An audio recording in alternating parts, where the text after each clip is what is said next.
En esta clase consideraremos en primer lugar una introducción general al tema.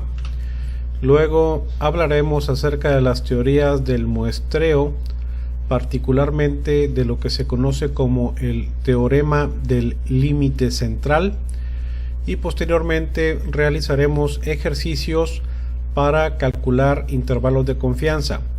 En esta clase vamos a conocer cómo se calcula un intervalo de confianza para una media, cómo se calcula un intervalo de confianza para la diferencia de medias, cómo se calcula un intervalo de confianza para una proporción y también para la diferencia de proporciones.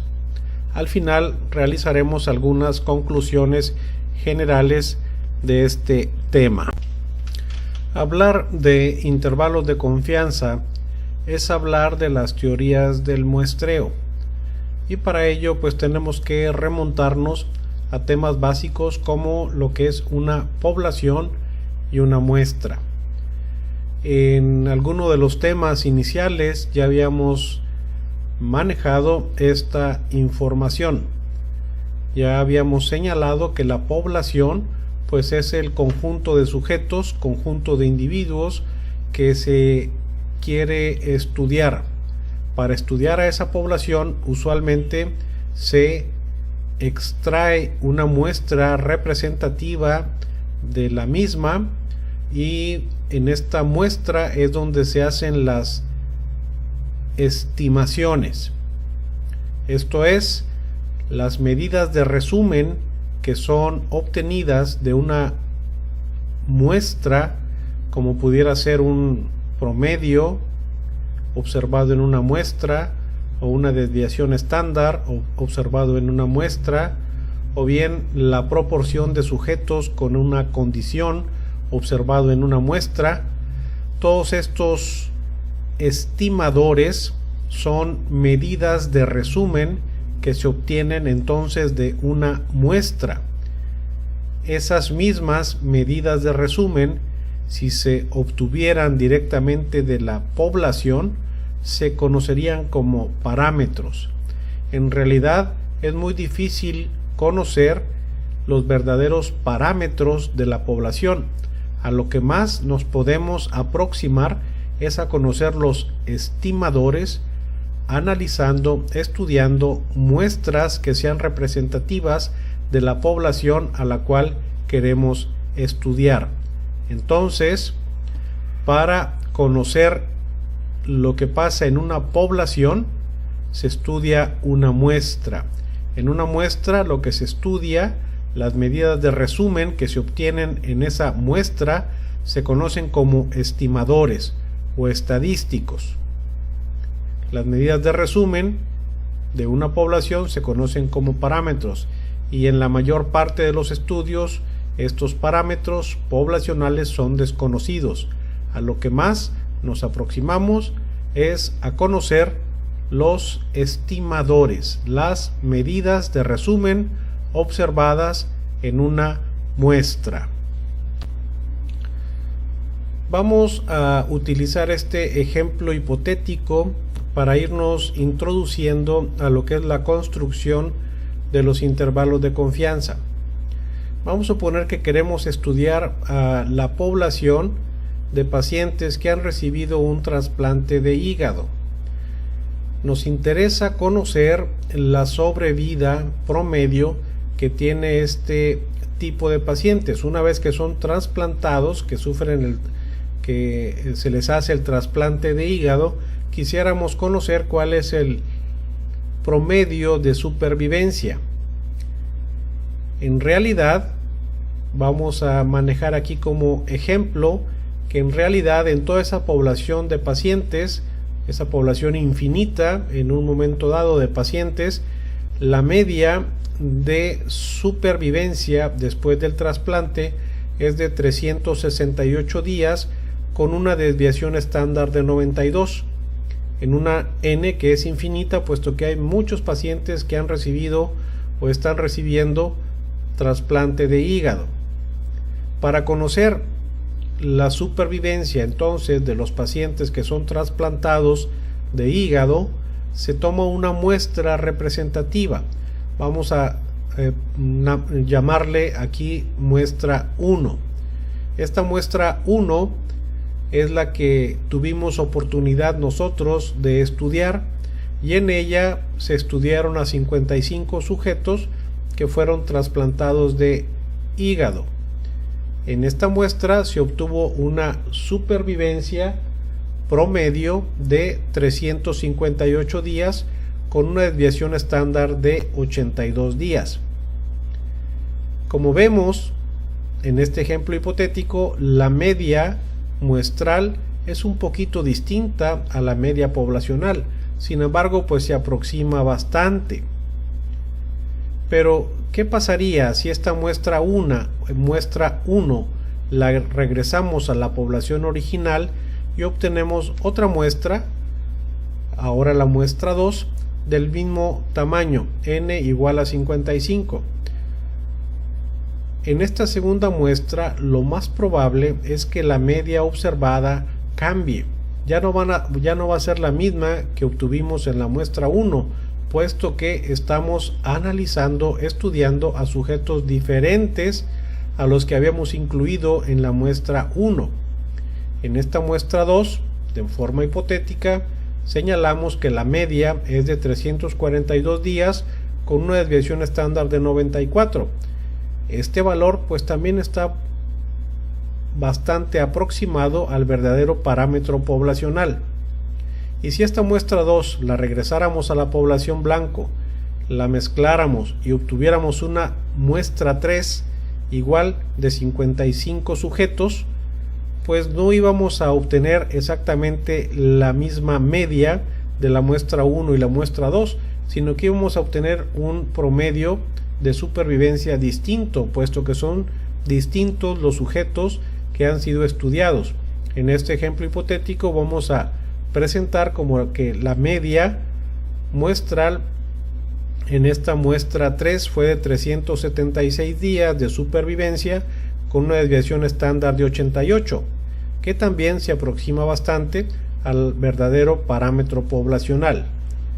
En realidad, esto que estamos tratando de hacer pues es demostrar la variabilidad muestral, es decir, si obtuviéramos muestras múltiples a partir de una población, los estimadores, la media en este caso obtenida, iba a tener una cierta variación entre las distintas muestras, pero si la muestra es suficientemente grande y se obtuvo de manera aleatoria, pues es muy probable que se aproxime bastante al verdadero parámetro poblacional. En realidad, nosotros no tenemos oportunidad de hacer un muestreo múltiple. De hecho, estudiamos a una muestra y ese es el único resultado que tenemos. Incluso el verdadero parámetro es desconocido. A lo único que podemos tener acceso es a estudiar a una sola muestra y a partir de esa muestra tratar de hacer nuestra generalización. Ya sabemos que las muestras, si obtuviéramos muestras múltiples, pues íbamos a obtener distintos estimadores en cada muestra. Sin embargo, pues la mayoría de ellos iban a quedar muy próximos al verdadero parámetro si la muestra es suficientemente grande y se ha tomado de manera aleatoria, esto es, que sea representativo. Entonces, a la muestra que nosotros estudiamos podemos aplicarle los criterios de la variabilidad muestral a través de los valores de Z.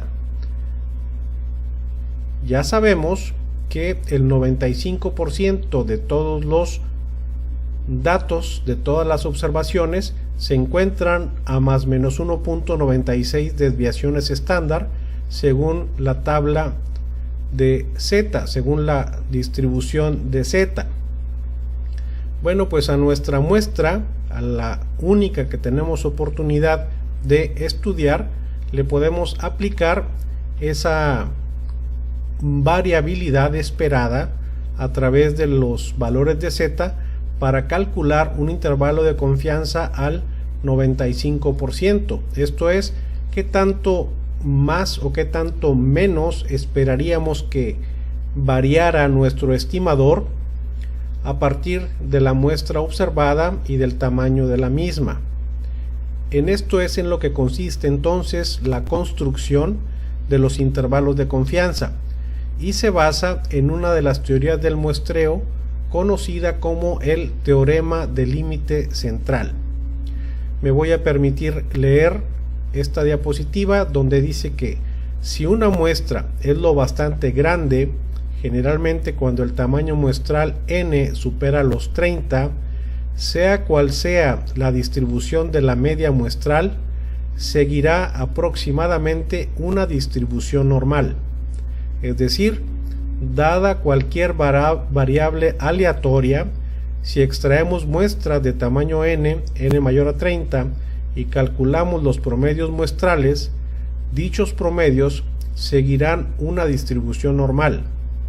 Además, la media será la misma que la variable de interés, y la desviación estándar de la media muestral será aproximadamente el error estándar.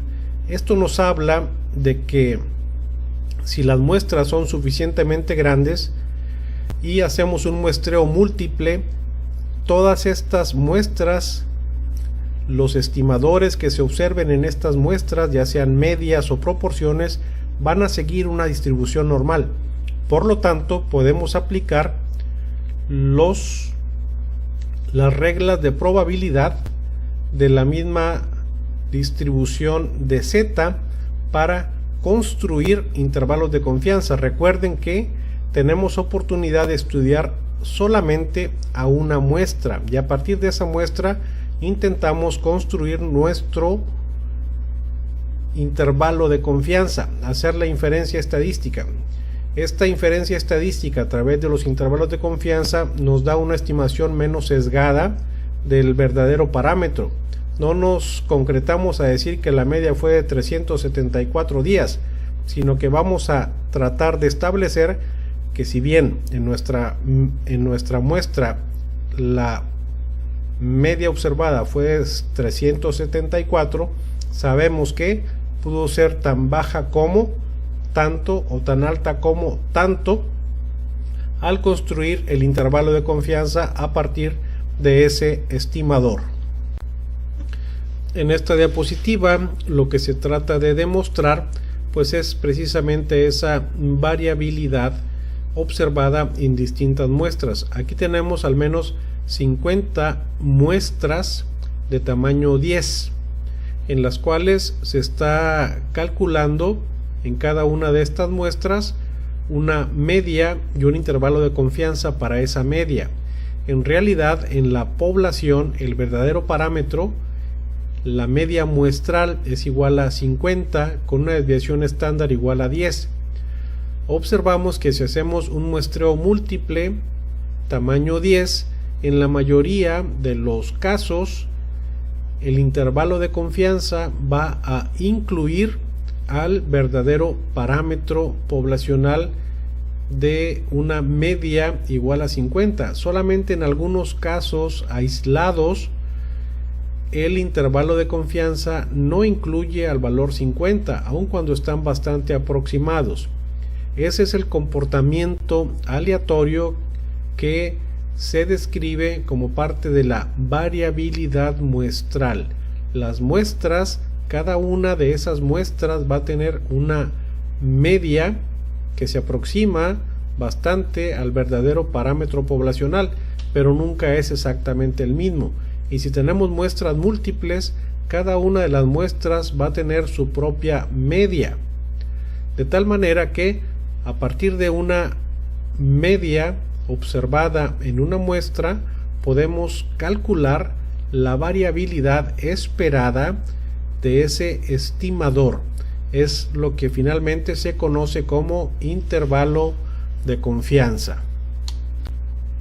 Volviendo a nuestro ejemplo acerca de los pacientes que fueron sometidos a trasplante de hígado, decíamos que se obtiene una muestra de tamaño 55, la muestra 1. En esta muestra se obtiene una media de días de supervivencia de 358 días con una desviación estándar de 82. La media observada en esta muestra es el estimador, 358 días como promedio observado en esta muestra. Construir intervalo de confianza a partir de este estimador es bastante sencillo. La fórmula aplica para la mayoría de los casos cuando se intenta construir un intervalo de confianza, y va a ser el estimador más menos el nivel de confianza, que generalmente es del 95 o del 99%, multiplicado por el error estándar del estimador.